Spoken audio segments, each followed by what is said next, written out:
Good evening, everybody. Thanks so much for joining us. We're so glad that you're here.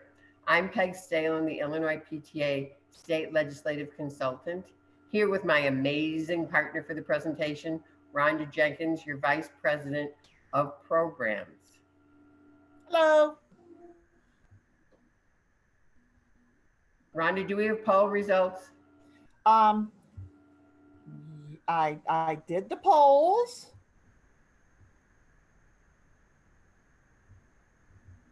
Let me see if I can figure out how to do the poll information.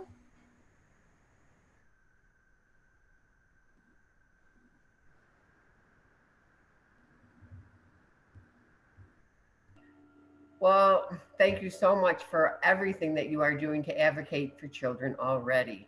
Looks like everybody's participating well.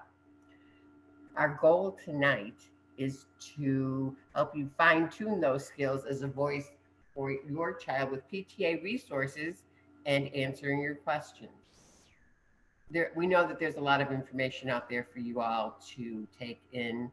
What we tried to do this evening was to provide you with some links and some resources so that you could spend your time taking action instead of searching about how to take action. So if anybody has anything they want to share in the chat box, please feel free to do that or ask some questions and we'll address them as the presentation goes on.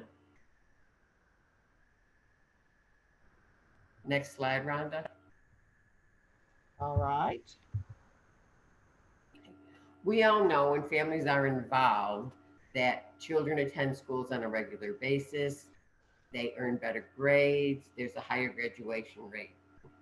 And this shows you that parents certainly are the key to their child's success. So we'd like to share a couple of things for you to think about along this line as your role for your voice for your child. Think about the best way to communicate with your child's teacher. Ask if it's through an email or if it's through a test, a simple note, however you feel and the administration and school staff feel is the best way to communicate so that your child's needs are always addressed. We suggest that you do your homework. Read and respond to those emails that are sent home through your schools or even through that backpack. Know the expectations of your child. Just a quick little story for you. My nephew failed his midterm project, and of course my brother was really upset. He looked it over, he says, "Oh, this looks great." So of course, to the school my brother goes. When he got there, the teacher presented the rubric that she had provided to the class before the project was assigned. My brother spent a lot of time apologizing. So please know the expectations that your school has of your child.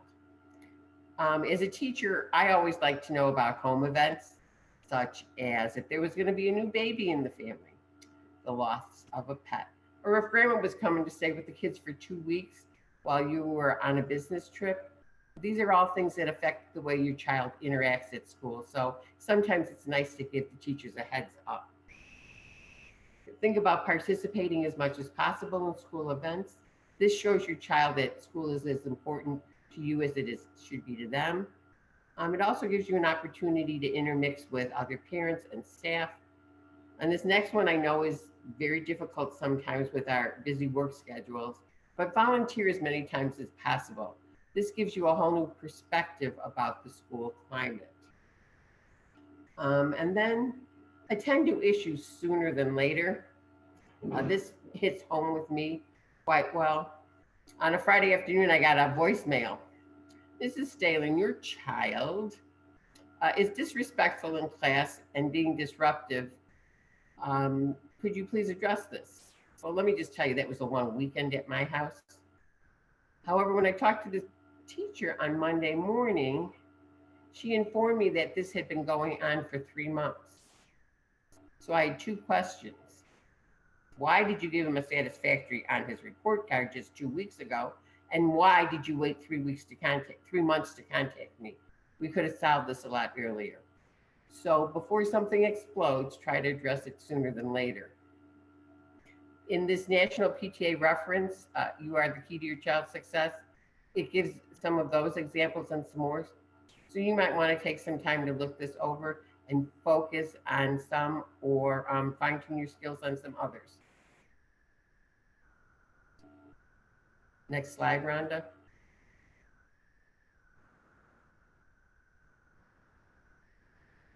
Meeting with decision makers. So decision makers can be anybody from your school administrator to your state or your federal legislator. It's really important to establish a strong, trusting relationship as soon as possible.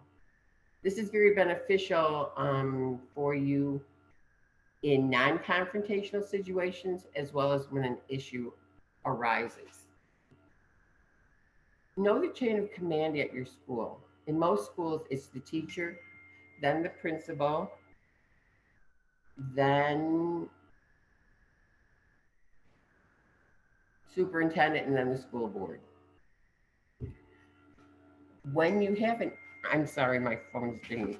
When you have an issue, make sure you let them know up front where you stand on things.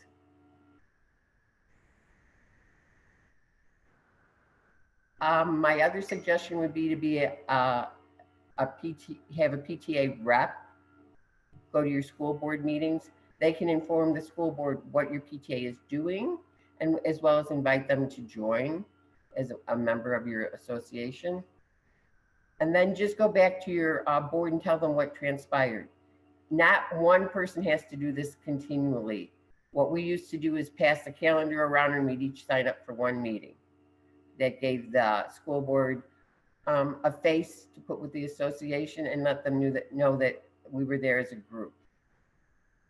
Know the structure of community organizations like your park district or your Little League school board, your Little League baseball association. It's important to know how those associations function and know as well as about your local officials. We've had lots of PTAs who have been successful in getting speed limits reduced, zoning ordinances such as not having a vaping shop next to your school. And the other one was a traffic light. We had a PTA, two children were injured within a year. So that PTA lobbied for a traffic sign. There was a duck crossing sign down the street, but they wanted a traffic light, and that has helped tremendously with the safety of their school.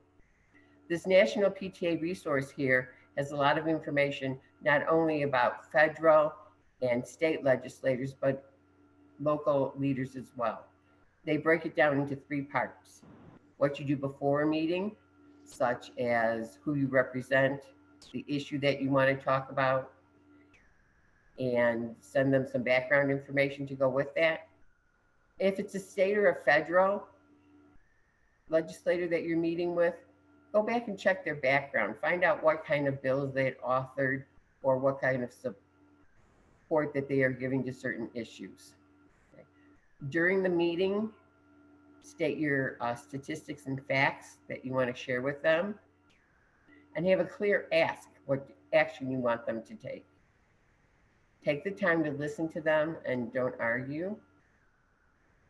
At the end, and as a follow-up, it's best to send them a follow-up communication as a way to keep the door open with them. A well thought out communication process will convey your concerns and respect their time and their position as a leader.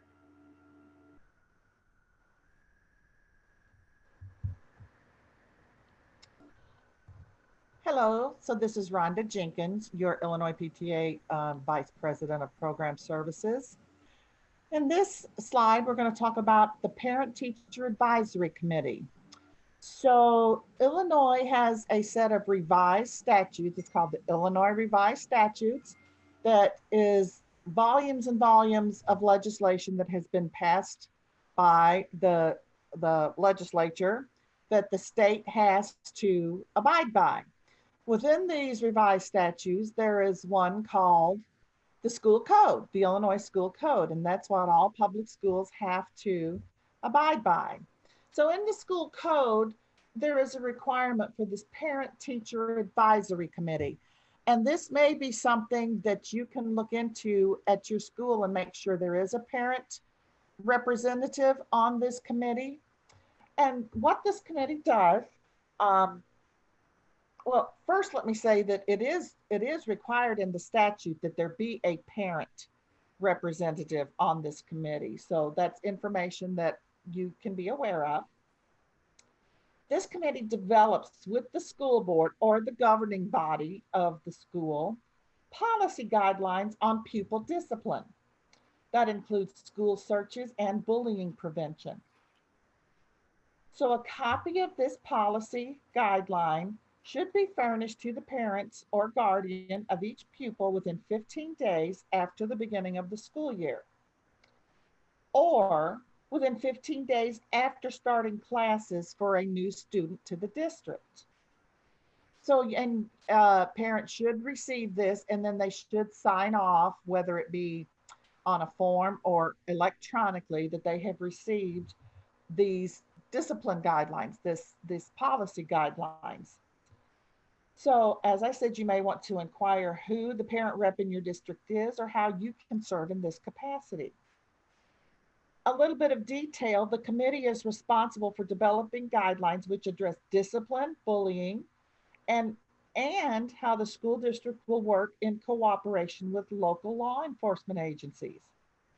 Procedures to establish and maintain a reciprocal reporting system between the school district and local law enforcement regarding criminal offenses committed by students should be a part of this document as well. School districts are encouraged to create memoranda of understanding with local law enforcement agencies. These should clearly define the law enforcement's role in schools.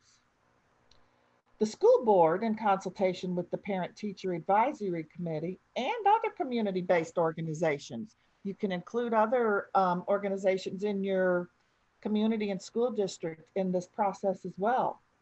It must include provisions in the student discipline policy to address students who have demonstrated behaviors that put them at risk for aggressive behavior, including without limitation bullying as defined in the policy.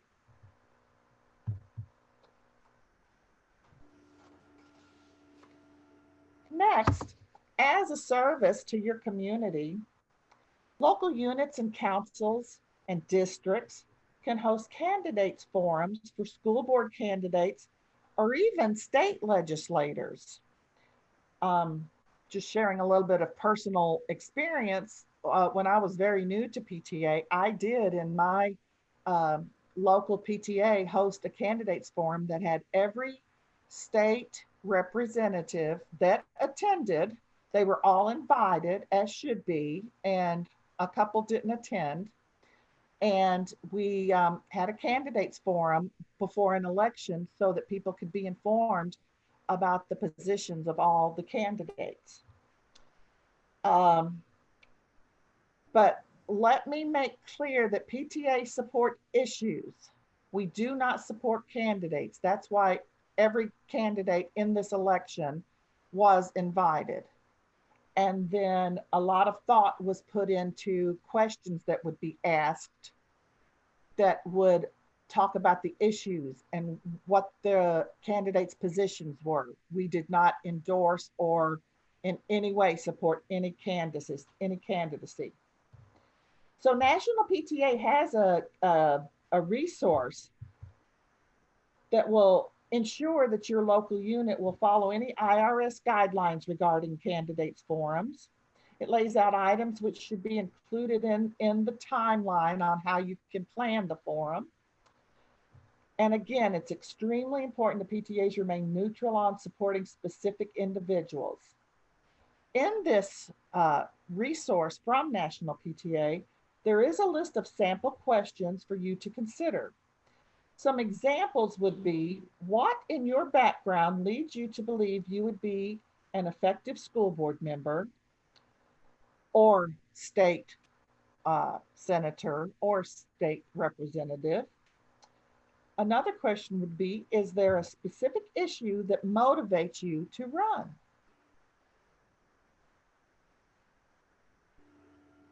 And I see a question on the Parent Teacher Advisory Board.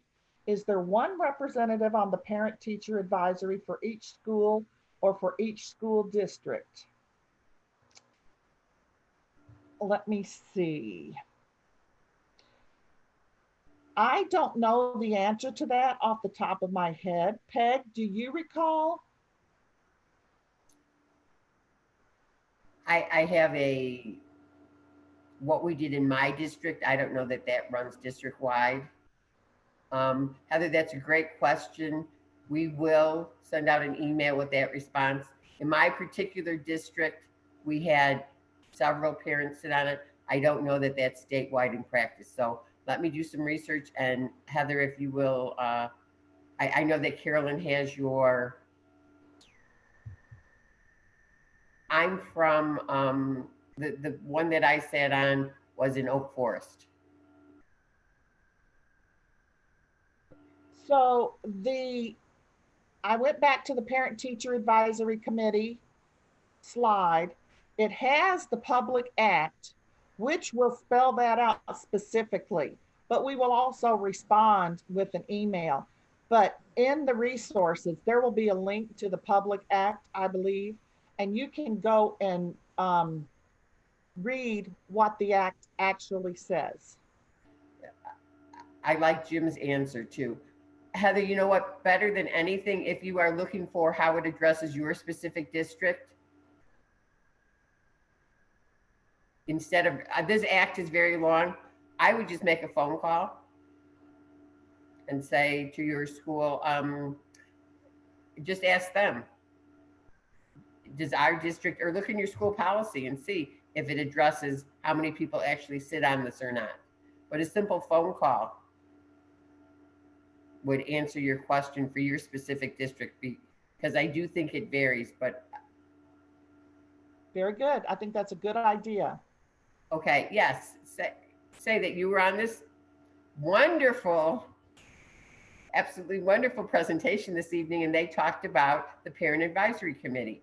How does your district handle that? How do you handle the representatives? Does that help, Heather, or do you want me to do more for you? She Good, says, Heather. I'm glad we were able to help you. yes, they will know it. Well, I hope they know it by the Parent Teacher Advisory Committee. It will be interesting if they don't. And you have our emails that you can follow up with us. And if you need more help, please reach out. But you can also refer them to the Public Act that they should be made aware of, that in which you have the reference right there.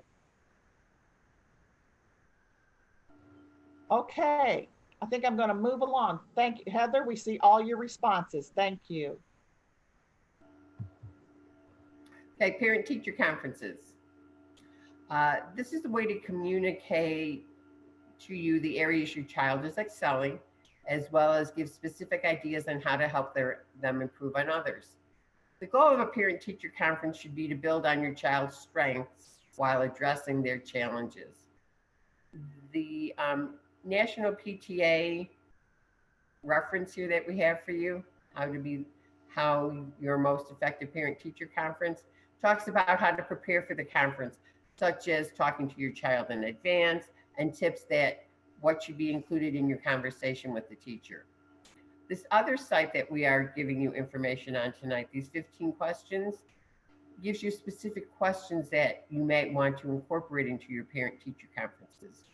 Two of the ones that I thought were really helpful was the one that said, what questions about school on a daily basis should I ask my child? Because we all know that when they come home, you say, how was school? You get the answer of fine. And if your kids give you more than that, you're a better communicator than I was. And the other one that I thought was very interesting, especially in these times, was the one that talked about how do you address a child that is struggling socially in your classroom? So my suggestion to you is look over these questions and then pick out the ones that best suit your needs for your conference. One of the other tips that I'd like to share with you is when I was in a conference, I always would say, I need your help. And I also use this question or this statement when I went to speak to school administrators. it lets them know that you want to have a two-way partnership here. So it's something that I found useful. And when you end a parent teacher conference, try to end it on a positive note. Pick one thing, it helps with future communication. And Peg, I'd like to add Sure, one thought that I have, if you don't mind. by all means. Um, I think these resources and this topic just about parent teacher conferences for any PTA that's just, or anyone who's wanting to just start getting their PTA into quote advocacy unquote, your parent teacher conference is kind of the first place where parents can get exposed to any type of advocacy for their child. And these resources, I was when I first read this, I thought these were so well done. So if you're interested in getting your PTA, if they're not already involved in advocacy, um, start at the parent teacher conferences and share this information with your PTA. I think this is kind of the first step that parents would be comfortable with because it directly affects their child. Would you agree with that, Peg? That this For is kind sure. of the stepping stone? Absolutely. Absolutely. These would be great articles to share in whatever way you communicate with your parents.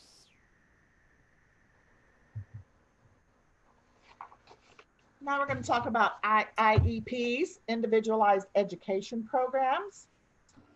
Um, we list a great resource there to help any parent understand about special education. The National PTA has a toolkit available. So, the individualized education program mandates by law that a child receives special support and services to achieve their annual learning goals. Parents play a vital role in this process as partners in developing this plan. A time that's convenient both to the parents and the school staff should be arranged to begin this first IEP meeting. Um, then the proposed plan, after all the meetings, should be shared with the parent well in advance of the meeting. Parent, Parents should contribute to the discussion and agree to the set goals. Most importantly, remember it is just a piece of paper, even though it's legally binding. It's just a piece of paper unless it meets the needs of the child that needs these services. So, as I said, the resource link walk you through the IEP process. It gives you tips on how to prepare. It ensures that the plan is producing a positive outcome for your child. And best of all, it gives suggestions on the next steps if your child is denied an IEP, needs other services, or the IEP needs to be revisited. And Rhonda, I just want to add, sorry, No, I'll go back. I'm thank sorry. you, that Understood for All has a great many resources for parents with children with special needs. You just have to type in your topic in the search, but it has a wealth of information there for you to use. And the other thing that I would like to encourage is some of our PTAs have special needs representatives on their boards. So those children can have a venue for expressing things to your PTA board as well. So you might want to look at that. In fact, one of our, there's a local unit in the Arlington Heights area that is just for children with special needs. Okay, Thank Rhonda, it's you. yours.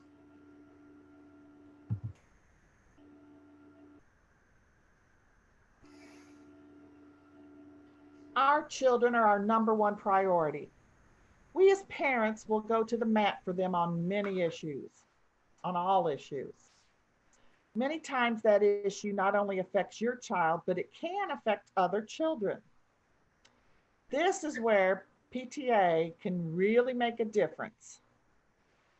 So, during a workshop I attended a couple of years ago, The speaker actually said, if one person comes to a public meeting with a concern, it is just an idiot complaining. Excuse me, that's apparently exactly what was said. If two people come, it's an idiot and a friend. When a group comes, we better listen and do something. We have sheer power in our membership numbers. Illinois PTA is well respected and is asked by ISB, that's the Illinois State Board of Education, and other state associations to sit on committees, give input, give input as far as parental uh, opinions. Um, so thank you for being a part of our numbers that give us some strength. Here's some trivia for you. Who was the first case of child abuse reported to? It was reported to the Anti-Cruelty Society because there was no juvenile justice system until PTA advocated for one. How come there are arms on the front of school buses? Because one parent didn't want any other parent to suffer the loss of a child like they did when their child got hit by a school bus because the bus driver did not see them. And that parent came to PTA and asked for help. And now there is arms on the front of school buses, so the children have to walk far enough in front of the window of the school bus that they can be seen. The bill pertaining to testing water in Illinois was virtually dead a few years ago. But why did it pass? Because PTA went to Springfield and visited legislators, expressed to them the importance of our children's drinking water being safe, and it passed. So the point is, if there's an issue which affects children statewide, let's take the initiative to fix it. Please look at the resolution tab under advocacy on the Illinois PTA website. It's under advocacy and then resolutions tab. It talks about some of the resolutions we have adopted in the past of changes we want to make for the safety and well-being of our children. Resolutions, again, are just another piece of paper unless we act on them.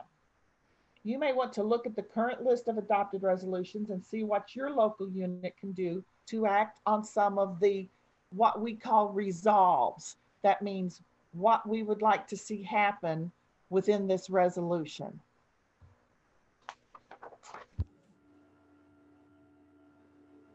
We'd like to leave you with this ending thought. Our children cannot advocate for themselves, but every child should have the opportunity to succeed, not just in the classroom, but in life. We certainly hope that the resources and links that were shared with you tonight are going to help you be that strong advocate for your child.